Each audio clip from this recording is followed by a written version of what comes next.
ಬುರ್ಡೆ ಕೇಸ್ನಲ್ಲಿ ಧರ್ಮಸ್ಥಳ ದೇಗುಲ ವಿರುದ್ಧ ಷಡ್ಯಂತ್ರ ಮಾಡಿರುವಂತಹ ಪ್ರಕರಣಕ್ಕೆ ಸಂಬಂಧಪಟ್ಟ ಹಾಗೆ ಬುರ್ಡೆ ಗ್ಯಾಂಗ್ ಬಗ್ಗೆ ಕೋರ್ಟ್ಗೆ ಎಸ್ಐಟಿ ತನಿಖಾ ವರದಿಯನ್ನೇನೋ ಸಲ್ಲಿಕೆ ಮಾಡಿದೆ. ಈ ಬಗ್ಗೆ ರಾಜಕೀಯ ಕೆಸರೆರಚಾಟ ಕೂಡ ನಡೀತಾ ಇದೆ. ಸೋಮವಾರ ಅಧಿವೇಶನದಲ್ಲಿ ಮಂಡಿಸುವುದಾಗಿ ಬಿಜೆಪಿ ತಯಾರಿ ನಡೆಸಿಕೊಂಡಿದೆ. ಇದರ ಮಧ್ಯೆ ಧರ್ಮಸ್ಥಳ ದೇಗುಲ ಮಂಡಳಿಯ ಮುಂದಿನ ನಡೆ ಏನು ಅನ್ನೋ ಪ್ರಶ್ನೆ ಕೂಡ ಇದೆ. ಈಗಾಗಲೇ ಎಸ್ಐಟಿ ಸಲ್ಲಿಸಿರುವ ರಿಪೋರ್ಟ್ ಅನ್ನು ಕೋರ್ಟ್ನಿಂದ ಪಡೆದುಕೊಂಡಿದ್ದಾರೆ ಎನ್ನಲಾಗಿತ್ತು. ಮುಂದಿನ ಕಾನೂನು ಹೋರಾಟದ ಬಗ್ಗೆ ಪ್ಲಾನ್ ಅನ್ನು ಮಾಡ್ತಿದೆ ಅಂತ ಕಾಣಿಸ್ತಿದೆ. ಹಾಗಿದ್ದಾಗ ಧರ್ಮಸ್ಥಳ ದೇಗುಲದ ನಡೆ ಏನು? ಕೋರ್ಟ್ ಪ್ರಕ್ರಿಯೆಯನ್ನ ನೋಡಿಕೊಂಡು ಅಖಾಡಕ್ಕಿಳಿಯುವಂತಹ ಪ್ಲಾನು ನನ್ನ ಪ್ರಕಾರ ಮತ್ತೆ ಗೋಜಲಕ್ಕೆ ಹೋಗ್ಲಿಕ್ಕಿಲ್ಲ ಅನ್ಸುತ್ತೆ. ಕಾನೂನಿನ ಮೂಲಕವೇ ಸೂಕ್ತ ತಿರುಗೇಟು ನೀಡೋಕೆ ಸಜ್ಜು, ಅದು ಬೆಸ್ಟ್ ವೇ.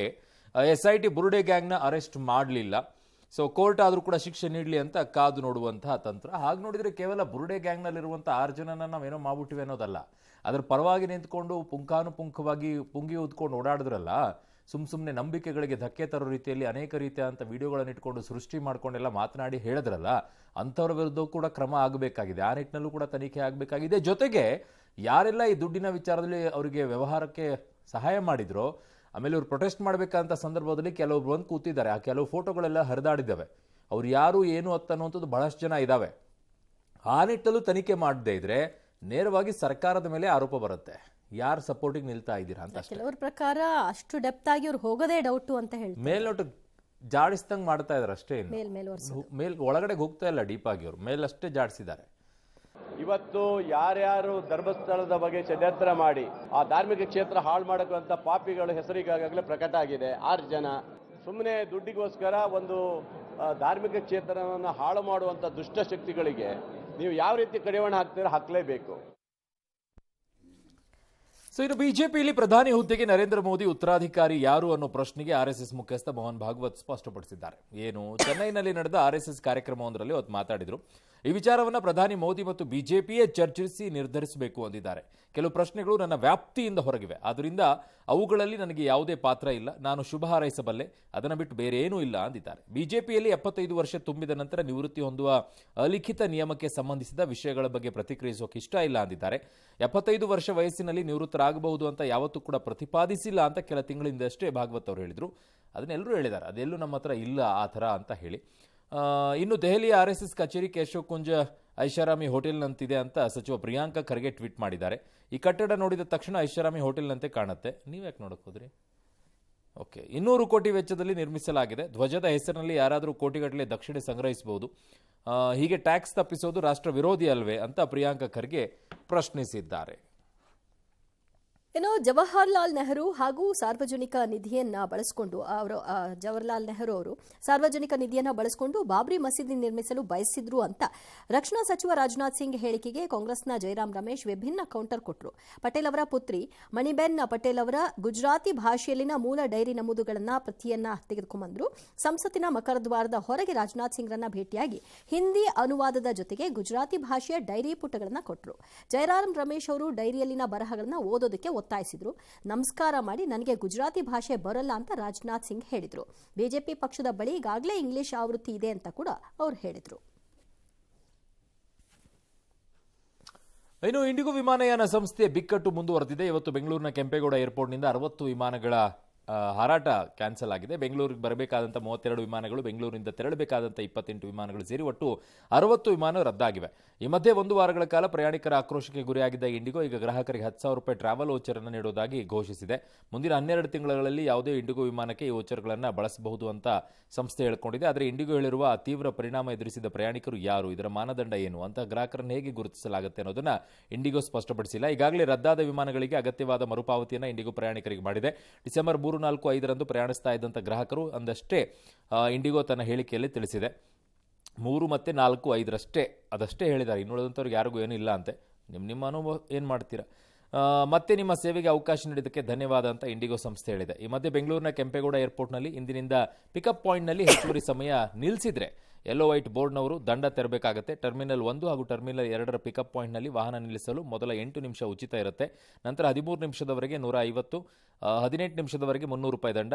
ಅದಕ್ಕಿಂತಲೂ ಹೆಚ್ಚು ಏನಾದರೂ ಆದರೆ ಟೋಯಿಂಗ್ ಮಾಡ್ತಾರಂತೆ. ಬಟ್ ಇದು 1ರಲ್ಲಿ ಅಥವಾ 2ರಲ್ಲೋ ಎಲ್ಲೋ ಒಂದು ಕಡೆಗೆ ಇನ್ನೂ ಇಲ್ಲ, ಇನ್ನೊಂದು ಸ್ವಲ್ಪ ದಿನ ಆದ ನಂತರ ಅಲ್ಲಿ ಶುರು ಮಾಡ್ತಾರೆ. 1ರಲ್ಲಿ ಮಾತ್ರ ಈ ಥರ ದಂಡ ಇದೆ ಈಗ.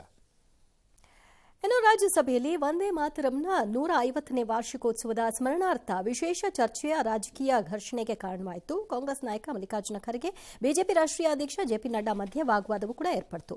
ರಾಷ್ಟ್ರಗೀತೆ ನಿರ್ಧಾರದಲ್ಲೂ ಕೂಡ ವಂದೇ ಮಾತರಮನ್ನ ನೆಹರು ಬದಿಗೆಟ್ಟಿದ್ರು ಅಂತ ಜೆಪಿ ನಡ್ಡಾ ಆರೋಪಿಸಿದರು. 1948ರಲ್ಲಿ ನೆಹರು ಕಳಿಸಿದ್ದ ಲಿಖಿತ ಉತ್ತರವನ್ನು ಉಲ್ಲೇಖಿಸಿ ನಡ್ಡಾ ಆರೋಪ ಮಾಡಿದರು. ವಂದೇ ಮಾತರಂನ ದೇಶಭಕ್ತಿಯ ಮಹತ್ವವನ್ನ ಮತ್ತು ಸ್ವಾತಂತ್ರ್ಯದ ನಂತರ ಅದನ್ನು ಬದಿಗೆಟ್ಟಿದ್ದಾರೆ ಅಂತ ನಡ್ಡಾ ಪ್ರತಿಪಾದಿಸಿದರು. ಇದಕ್ಕೆ ರಾಜ್ಯಸಭೆ ಪ್ರತಿಪಕ್ಷ ನಾಯಕ ಮಲ್ಲಿಕಾರ್ಜುನ ಖರ್ಗೆ ಸೇರಿದಂತೆ ಕಾಂಗ್ರೆಸ್ ನಾಯಕರು ತೀವ್ರ ವಿರೋಧವನ್ನು ವ್ಯಕ್ತಪಡಿಸಿದರು. ಸದನದಲ್ಲಿ ಚರ್ಚೆ ಆಗ್ತಿರೋದು ಒಂದೇ ಮಾತರಂ ಬಗ್ಗೆಯೋ ಅಥವಾ ನೆಹರು ಅವರ ಬಗ್ಗೆಯೋ ಅನ್ನೋದನ್ನ ಖರ್ಗೆ ಪ್ರಶ್ನೆಯಾಗಿತ್ತು. ಲೋಕಸಭೆಯಲ್ಲಿ ಟಿಎಂಸಿ ಸಂಸದರೊಬ್ಬರು ಇ ಸಿಗರೇಟ್ ಸೇರ್ತಿರುವುದನ್ನ ನಾನು ನೋಡಿದೆ ಅಂತ ಕಲಾಪ ನಡೀತಾ ಇದ್ದ ವೇಳೆಯೇ ಬಿಜೆಪಿ ಸಂಸದ ಅನುರಾಗ್ ಠಾಕೂರ್ ಆರೋಪಿಸಿದರು.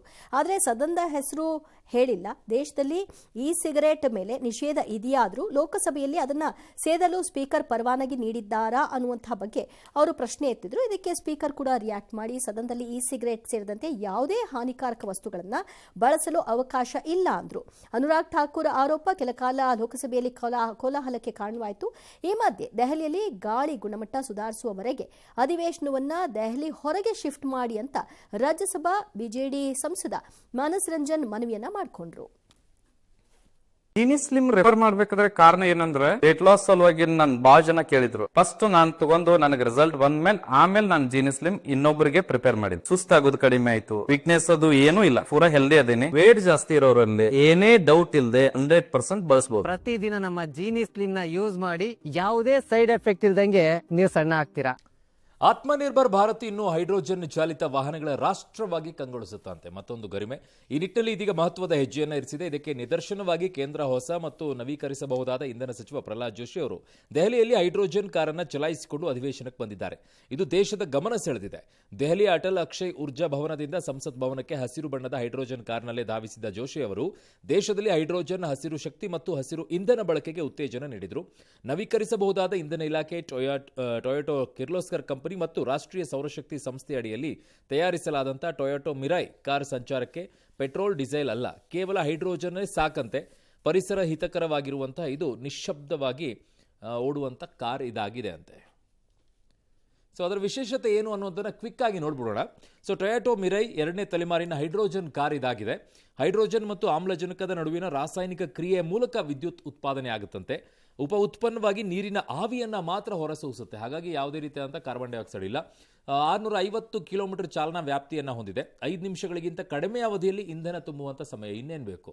ಇದು ವಿಶ್ವದ ಅತ್ಯಂತ ಮುಂದುವರೆದ ಮತ್ತು ಪರಿಣಾಮಕಾರಿ ಶೂನ್ಯ ಹೊರಸೂಸುವಿಕೆಯ ವಾಹನ ಇದಾಗಿದೆ.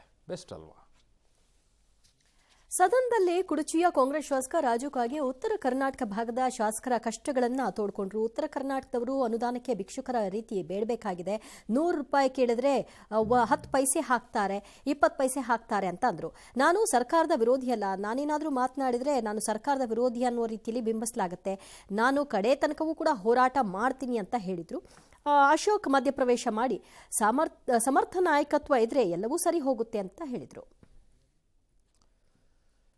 ತನ್ನ ಮೇಲಿನ 2 ಅತ್ಯಾಚಾರ ಪ್ರಕರಣಗಳ ವಿಚಾರಣೆಯನ್ನು ಬೇರೊಂದು ಪೀಠಕ್ಕೆ ವರ್ಗಾಯಿಸುವಂತೆ ಮಾಜಿ ಸಂಸದ ಪ್ರಜ್ವಲ್ ರೇವಣ್ಣ ಸಲ್ಲಿಸಿದಂಥ ಅರ್ಜಿಯನ್ನು ಸುಪ್ರೀಂ ಕೋರ್ಟ್ ತಿರಸ್ಕರಿಸಿದೆ. ವಿಚಾರಣಾ ನ್ಯಾಯಾಧೀಶರು ಹಿಂದೆ ಮತ್ತೊಂದು ಅತ್ಯಾಚಾರ ಪ್ರಕರಣದಲ್ಲಿ ತಮ್ಮನ್ನು ದೋಷಿ ಅಂತ ಘೋಷಿಸಿತ್ತು. ಹಾಗಾಗಿ ಮುಂದಿನ ಪ್ರಕರಣದಲ್ಲೂ ಹಾಗೆ ಆಗಬಹುದು ಅನ್ನೋ ಕಾರಣಕ್ಕೋಸ್ಕರ ಅವರು ಆತಂಕ ವ್ಯಕ್ತಪಡಿಸಿ ಅರ್ಜಿಯನ್ನು ಸಲ್ಲಿಸಿದರು.